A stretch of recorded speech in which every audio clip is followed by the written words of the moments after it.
So நம்மளோட spoken English class வந்து ஒரு 1 வீக்கா ஒரு ரிசர்ச் சென்டர் மணிக்கு போயிட்டு இருக்கு அண்ட் ஆல்சோ ஒரு தெரப்பி மணிக்கு போயிட்டு இருக்கு. அண்ட் இந்த end of the video you will get to know clearly.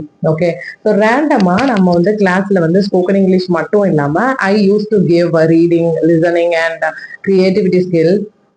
அவங்களுக்கு ஒரு கம்ஃபர்ட் ஜோன் அண்ட் ஒரு கான்ஃபிடென்ட்டை கிரியேட் பண்றதுக்காக நான் கொடுப்பேன். அண்ட் இப்போ பாத்தீங்க அப்படின்னா ஒரு incomplete story without a punctuations எதுவும் இல்லாம ஒரு இன்கம்ப்ளீட் ஸ்டோரியை வந்து டிஃப்ரெண்ட் டைப் ஆஃப் ஸ்டூடெண்ட்ஸுக்கு வந்து நான் அனுப்பினேன். அதாவது ஏஜ் வைஸா நான் சொல்றேன். இந்த மிடில் ஏஜ் அப்புறம் ஸ்கூல் ஸ்டூடெண்ட்ஸ் இருக்காங்கல்ல, அவங்களோட ஸ்டோரி வந்து கம்ப்ளீட்லி பினாமினலா இருந்தது. ஒண்ணுமே டிஃப்ரெண்டா இருந்தது அண்ட் நல்லாவே குக் பண்ணியிருக்கிறாங்க. அது எனக்கு நல்லா தெரிஞ்சது. அண்ட் ஆல்சோ கொஞ்சம் அந்த ஒரு 35-40 ஏஜ்ல இருக்கிறவங்க வந்து இமேஜின் பண்ண தெரியலன்னு சொல்றாங்க.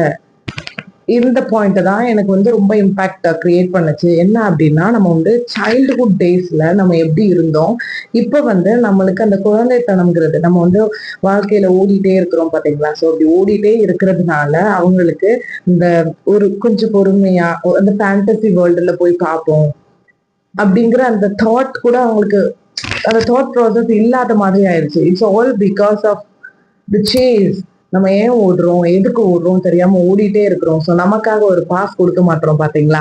அதனாலதாங்கிறத நான் புரிஞ்சுக்கிட்டேன். ஈவன் என்னோட ஸ்டூடெண்ட்ஸ் வந்து எனக்கு புரிய வச்சாங்க. குழந்தைங்களுக்கு ஏன் இந்த மாதிரி இவ்வளோ கிரியேட்டிவிட்டியா இருக்கிறாங்க, இவ்வளோ அவங்களால எப்படி இமேஜின் பண்ண முடியுது அப்படின்னா, அவங்க வந்து எக்ஸாஸ்டிக்கா இருக்கிறாங்க, tranquil ஃபேஸ் பண்றாங்க and they used to be tender always and also optimistic இருக்கிறாங்க. ஆனா நம்ம இப்போ எப்படி இருக்கிறோம், being an adult we used to carry lots of things like furious இருக்கிறோம், gloomy இருக்கிறோம், frustrating இருக்கிறோம் and also jaded இருக்கிறோம்.